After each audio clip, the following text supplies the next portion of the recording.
एक बार की बात है, एक छोटे से गांव में एक गरीब लेकिन मेहनती किसान रामलाल अपनी पत्नी सुमित्रा और बेटे मोहन के साथ रहता था। रामलाल के पास थोड़ी सी जमीन थी, जिस पर वह खेती करता था और परिवार का पालन पोषण करता था। हालांकि उनका जीवन साधारण था, लेकिन उनके मन में हमेशा ये ख्वाहिश थी कि उनका बेटा पढ़ लिख कर बड़ा आदमी बने। मोहन एक होशियार और मेहनती लड़का था। वह पढ़ाई में बहुत तेज था, लेकिन परिवार की आर्थिक स्थिति कमजोर होने के कारण वह अक्सर किताबों और अन्य सुविधाओं से वंचित रहता था। फिर भी रामलाल ने अपनी क्षमता से अधिक मेहनत कर मोहन की पढ़ाई का इंतजाम किया। गांव में एक अमीर जमींदार ठाकुर प्रताप सिंह भी रहते थे। उनके पास अपार संपत्ति थी और उनके बेटे रघु को हर प्रकार की सुविधाएं मिलती थीं। रघु और मोहन एक ही स्कूल में पढ़ते थे, लेकिन रघु हमेशा मोहन का मजाक उड़ाता और उसे नीचा दिखाने की कोशिश करता। एक दिन रामलाल को खेत जोतते समय जमीन में कुछ चमकता हुआ दिखाई दिया। उन्होंने जमीन खोदी और पाया कि वह एक पुराना लेकिन बेहद सुंदर सोने का चम्मच था।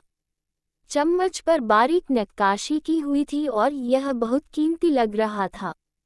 रामलाल को लगा कि यह चम्मच उनके जीवन को बदल सकता है। सुमित्रा ने सुझाव दिया, इस चम्मच को बेचकर हम मोहन की पढ़ाई और भविष्य के लिए पैसे जुटा सकते हैं। रामलाल ने सहमति जताई, लेकिन जब वे चम्मच को बेचने बाजार गए, तो उन्हें पता चला कि यह एक साधारण चम्मच नहीं है। सुनार ने बताया कि यह चम्मच प्राचीन काल का है और इसमें जादुई शक्तियां हैं।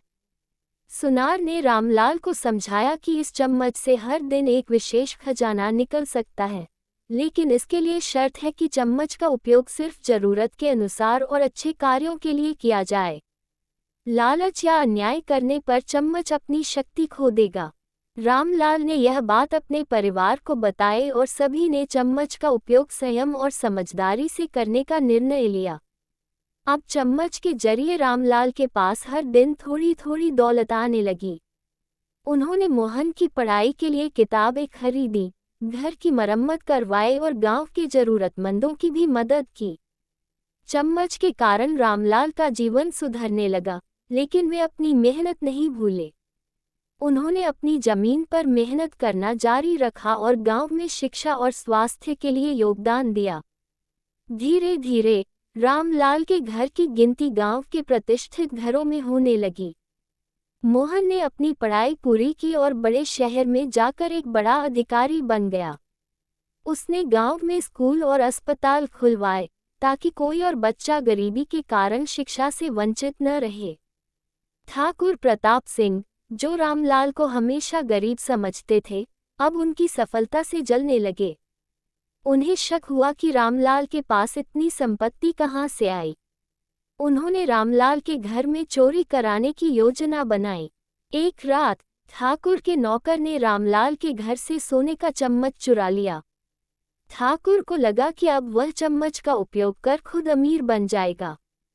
लेकिन जैसे ही ठाकुर ने चम्मच का उपयोग लालच और गलत इरादों से करना शुरू किया, चम्मच ने अपनी शक्ति खो दी। चम्मच के बिना ठाकुर का लालच उसे कहीं का नहीं छोड़ा। उनके पास जो संपत्ति थी, वह भी धीरे धीरे खत्म होने लगी। दूसरी ओर रामलाल ने मेहनत और ईमानदारी से अपना जीवन बेहतर बना लिया था।